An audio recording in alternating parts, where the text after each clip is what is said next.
In today's online surgery clinics, we shall be looking at examination of varicose veins.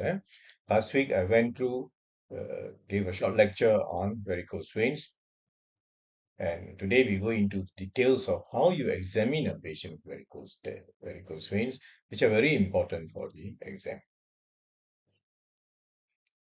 Okay, in order to understand the various tests that you're going to do on these varicose vein patients, it is very important to understand the basic anatomy and the blood flow in the lower limbs. Okay, in both the lower limbs. Okay, this is a picture showing you the outline of the various veins. There are two sets of veins, the deep system and the blue one is your superficial system. Okay, you've got your deep and your superficial system. The deep system consists of the femoral vein here, higher up in the thigh, the popliteal vein around the knee, and the tibial vein below the knee, the anterior and posterior tibial veins. Whereas the superficial veins consist of two sets, the long saphenous and the short saphenous veins. Long saphenous throughout the leg from foot right until the femoral junction here, and the superficial or the short saphenous veins is from the foot right until the popliteal vein at the back of the knee joint. Now, the flow of blood is from the from the superficial veins into the deep veins. Okay, and this flow occurs at the various levels in the leg as well as the thigh and at the popliteal and femoral junctions. The deep veins in the thigh, which connect the superficial to the deep veins, are known as the deep perforator veins or communicating veins, which communicate the superficial veins to the deep veins. So the blood flow is always from the superficial system to the deep system through these communicating deep perforators, and at the two junctions, the short saphenofemoral femoral junction here, the saphenofemoral junction and the saphenopopliteal junctions. This picture again shows you the saphenofemoral junction here in the groin area, where the long saphenous veins empties its blood into the deep vein, the femoral vein. And then these are drained.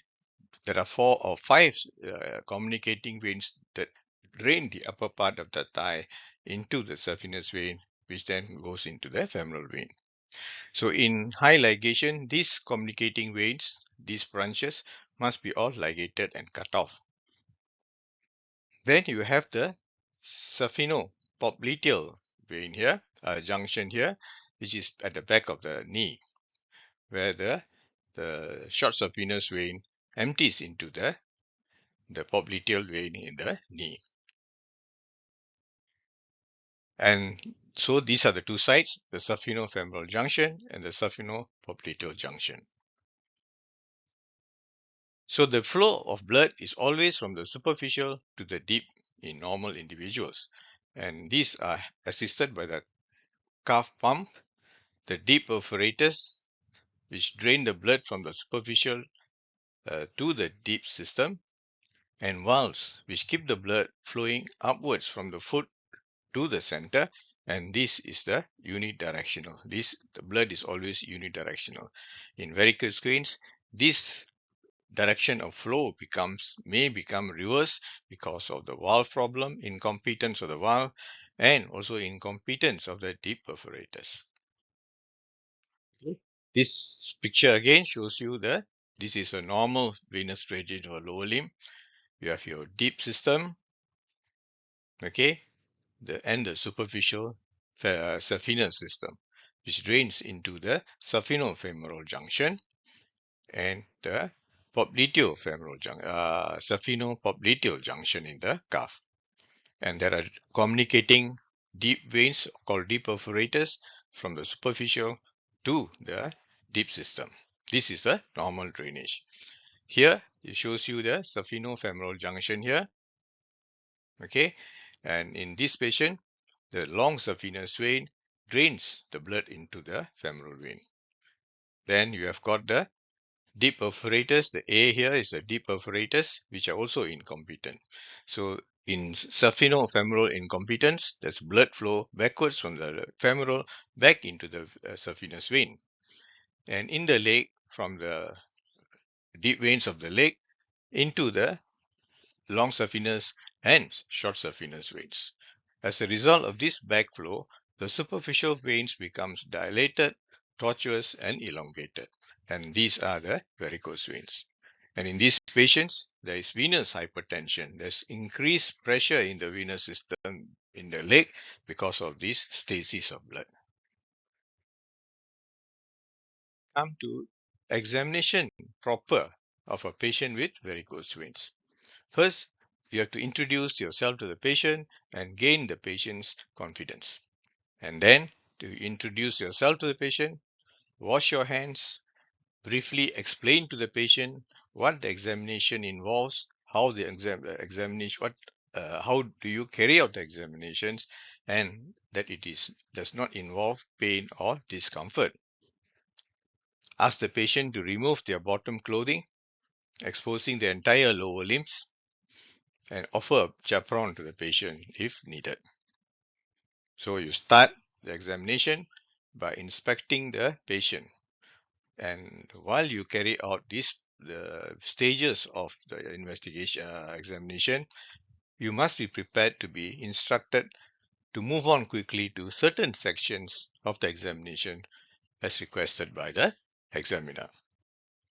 Okay, next we come, once you have settled with the patient, you're quite comfortable and she is very comfortable with you, you go to the history taking. There are a lot of symptoms that the patient may present with varicose veins, and this is a long list of symptoms that I've put here.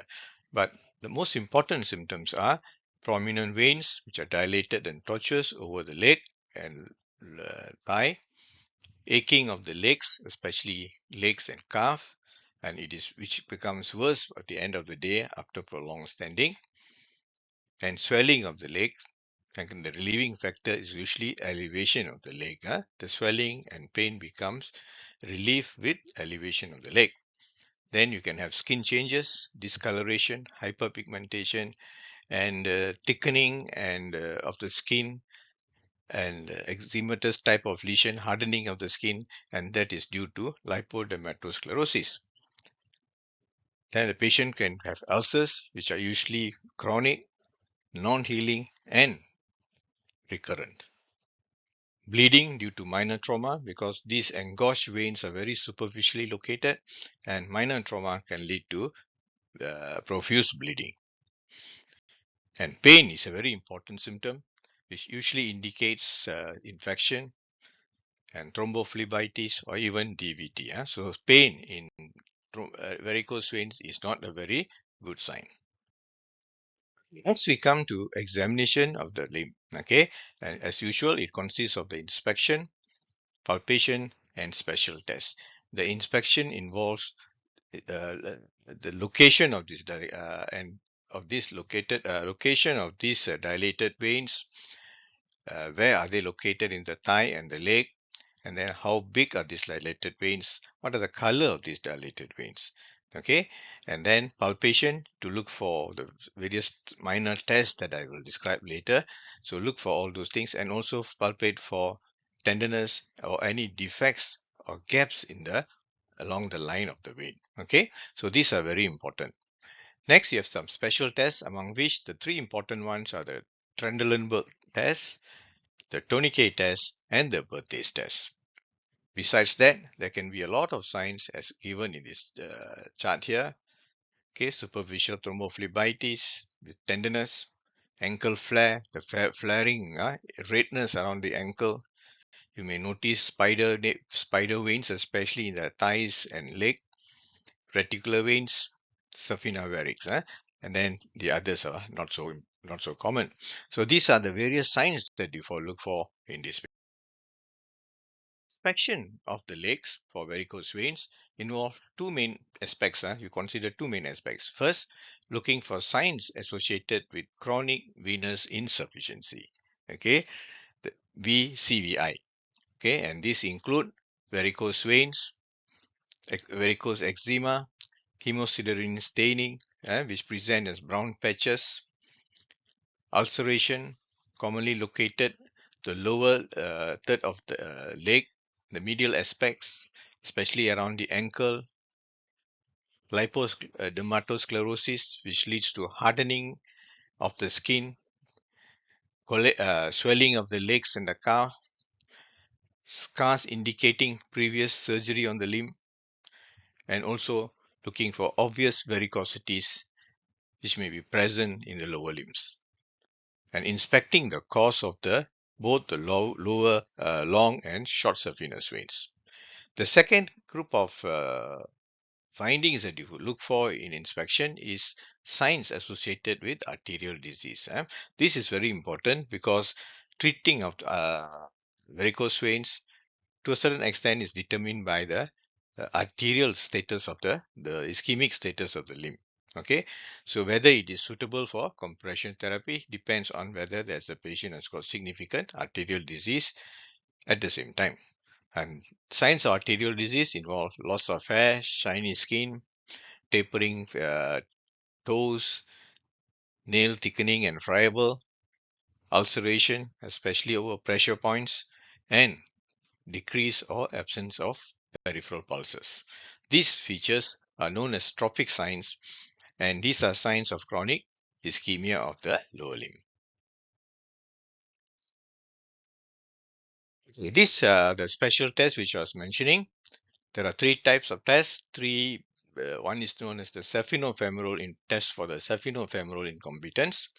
The other is the second one is the test for perforator incompetence in the lower leg, deep perforators of the lower leg, and also test for the deep vein thrombosis, the patency of the deep veins.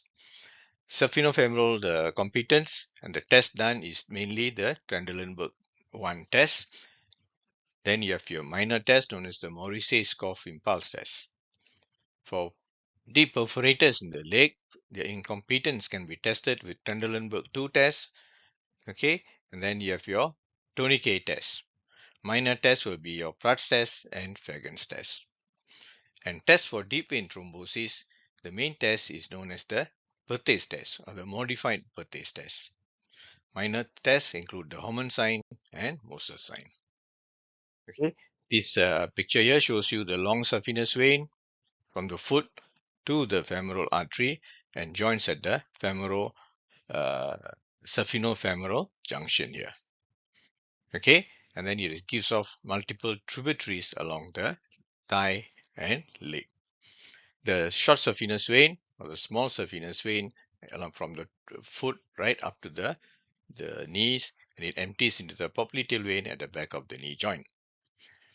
Okay, now this chart here shows you the flow of the blood, and then how the occlusion of this SF junction will help you diagnose the condition. Okay, so this is the deep vein. Okay, deep vein here. Then this is your superficial vein, which consists of the long saphenous and the short saphenous vein. The short saphenous vein empties into the popliteal vein at the knee joint, posterior part of the knee joint. And then the long saphenous vein empties into the femoral artery, femoral vein at the SF junction in the groin. Okay, then the deep perforators or the DP here, these are the veins that drain the blood from the superficial into the deep veins, this way, one way direction. And the direction of flow is from the foot right to the center. And this is the direction of flow. So now occluding, and the flow is from superficial to the deep in normal individuals. Whereas if these veins are incompetent, these valves are incompetent, then there can be a backflow from the deep into the superficial system. And the test that we do will detect the site of this incompetence.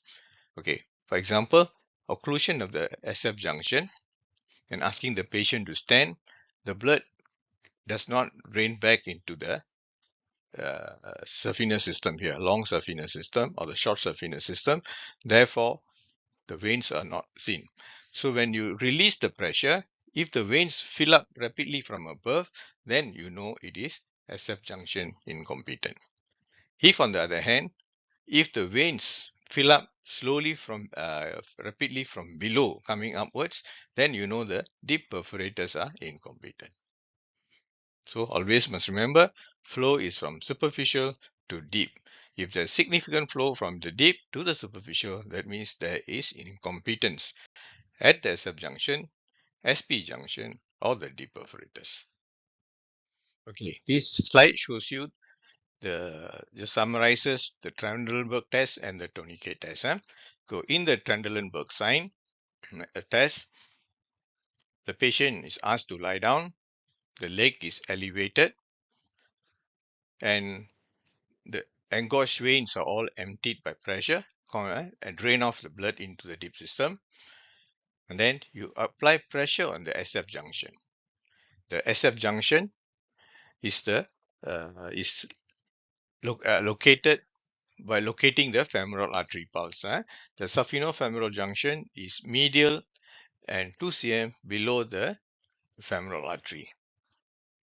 So once you have located and applied pressure with your fingers at the SF junction, then ask the patient to stand up and watch for varicose veins.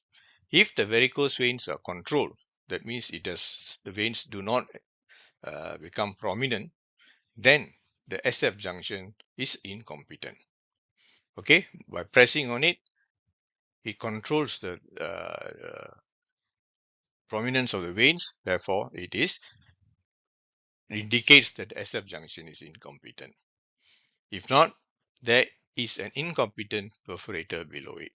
Okay, if it fills up from below, that means one of the perforators are below incompetent and it fills up from below. So Trendelenburg 1 sign is to check on the SF junction incompetence, whereas the Trendelenburg 2 sign is an indicator of deep perforator incompetence.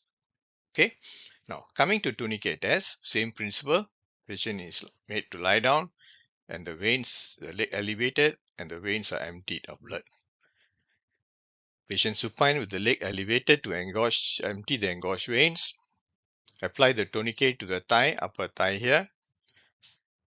And sometimes if you treat tourniquet test, you may want to apply another one here, another one here. Okay. Then you ask the patient to stand. If the varicose veins are controlled, incompetence is confirmed, is above the tourniquet. That is your SF junction. If the varicose veins are not controlled, then the bleeding, the filling is from below, and that indicates deep perforators incompetence. Okay, and this test can be repeated with the tourniquet placed at 3 sides, 1 above and 2 below the knee, and this is known as the 3 tourniquet test. So with this, you should be able to detect where is the site, exact site of these perforators, which you may have to subject to treatment. Okay. This is the pictures to demonstrate the Trendelenburg and the tourniquet test. The Brody Trendelenburg or the Brody Trendelenburg test, patient lying flat, legs elevated, all the veins are empty of their contents here. Okay, so no more engorged veins. Then you occlude the patient's groin, the SF junction, saphenofemoral junction, which is medial to the femoral arterial pulse, medial and 2 centimeters below. Okay, here. And then you ask the patient to stand. So when the patient stands up, if it is controlled, that means there's no backflow, there's no prominence of veins, that means the incompetent is at the SF junction. Then when you release the pressure at the SF junction, then the blood fills rapidly from above. So this clearly indicates is your incompetence at the SF junction. The tourniquet the other end is your apply a tourniquet above the upper part of the thigh. Okay, after emptying the blood from the lower limb, apply a tourniquet. Then ask the patient to stand. With the tourniquet on, If the veins fill from below, that means the deep perforators in the leg are incompetent, which are usually present below the lower third of the thigh and the upper and lower end of the leg.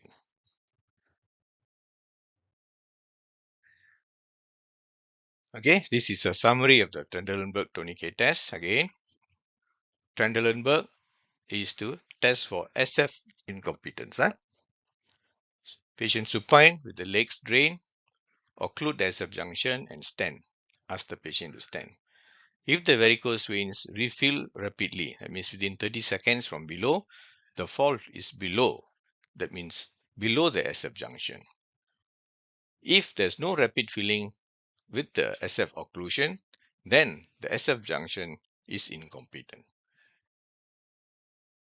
The Tourniquet test is a test also similar, but it's also for as not only for SF incompetence, but it's also more for the perforators, especially the 3 Tourniquet test.